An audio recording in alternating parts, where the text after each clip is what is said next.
Yuga mata yuga. Whatever that means. We want to welcome Deck onto the channel today. And before he came on, we put the word out to the fans about some questions that they wanted to send in so we could ask him here when he came in today. If you don't mind that, Deck.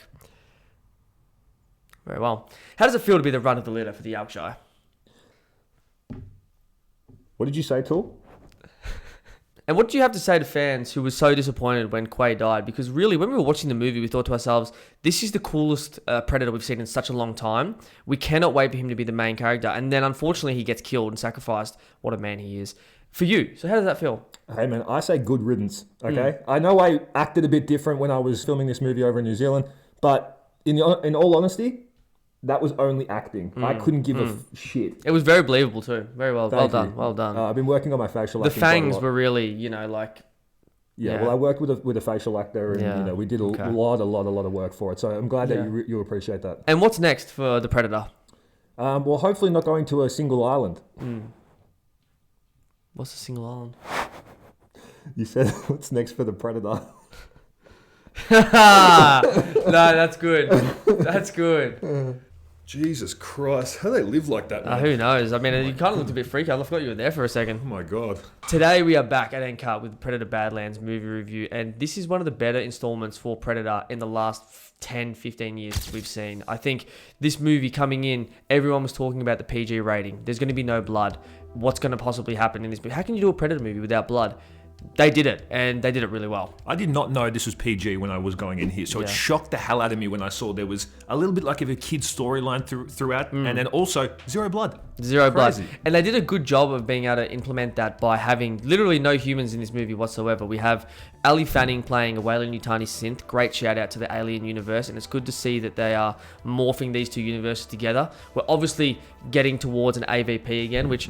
Honestly, they haven't really done a good AVP since the very first one back in 2000 and whatever it was. Don't 5. sleep on Requiem, man. But this could possibly lead to a really, really good AVP movie. And also, you don't need...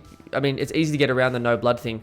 There was alien blood all over this movie, but as long as it isn't red, that seems to be fine for the PG rating. I mean, starting off this film, it really took inspiration a lot. We said... Well, Geordie said Star Wars. Yeah, I was like Book of Eli, Mad Max. It was very like... dystopian, futuristic, and I kind of liked it. I kind of liked the aesthetic they were going for. I liked the look, especially at the start where they have like this weird either countdown or it's some type of like Palpatine speech. Do it! Just behind the musical score. So that was really cool to like immerse you right into the movie. And also talking about immersion. We were at X screen or whatever, and that was fully immersive. The chairs were moving with the shots and everything. Shout out to Hoyts. It's good to see that this movie was set completely on a different planet where there was no human beings involved. It was pure aliens, pure carnage. And to see Deck actually coming up against creatures that could literally kill him rather than just like a human with a gun. Yeah, exactly. I really enjoyed that he was actually the protagonist of the film this time, because they kind of always have been protagonists or anti-hero or whatever they've been, because they gave Detective Matt like a flintlock after he killed the second Predator in the movie, and then they gave the girl, Alexa I think her name is, the like they teamed up after they were feeding the queen. So they've kind of been an anti-hero all the time, but I really liked how it was just focused on the protagonist, which was Deck, and being like the runt of the group and being the loser.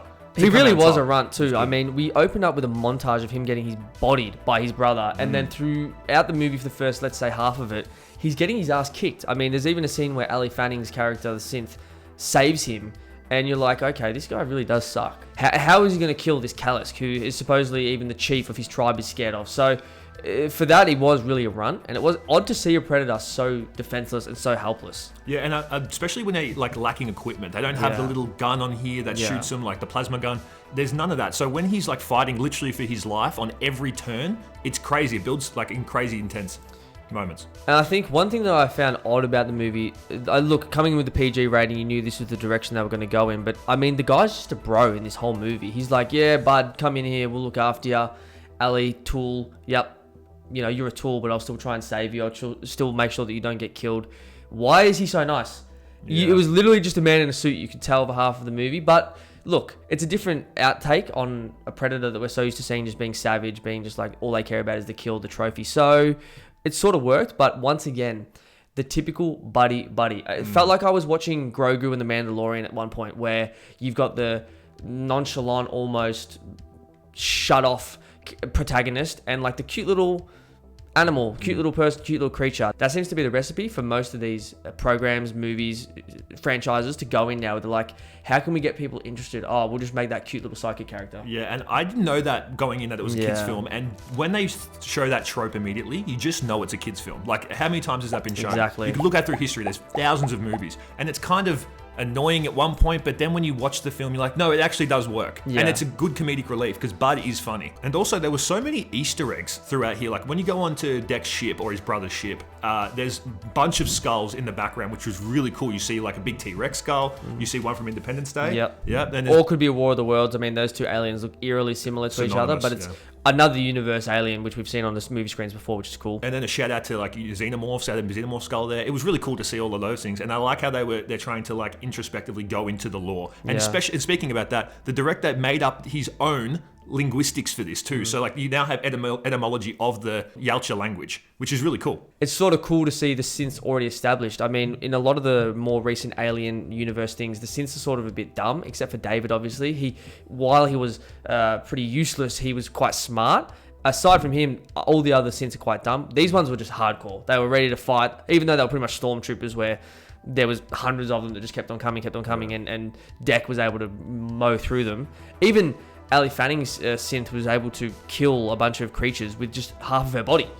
So that was sort of cool to see where the synths could go, like how powerful they could become in the future with Weyland-Yutani. I did think the synths were like bullshit though. Like, you have two of them that only take over the screen, which are sisters or twins, and then they're the ones given emotion. It's like, why are the other synths just borderline brain dead? I don't understand that. I did write down in my notes, she was far too emotional and far too chatty for a synth, but maybe that's because, like they mentioned in the movie, she was trying to be a bit more emotional, but most synths, they don't have that much emotion about them or that much chatty. They're not talking that much. I thought most of the dialogue here too was decent, but there was one bit here where we saw the opening scene and we know what happens, and it just gets reinstated for the next 20 minutes to the AI, so to Ali Fanning's character. That pissed me off. I was like, we already know that. If you want to tell her the information, wrap it up in 2 minutes, because other than that, I don't care. Let's move on with the story. Yeah. That pissed me off. Another callback I thought was really awesome that might have gotten away from a few people, but in the Alien universe, we see Ripley in Alien 1 or Alien 2, I think it was.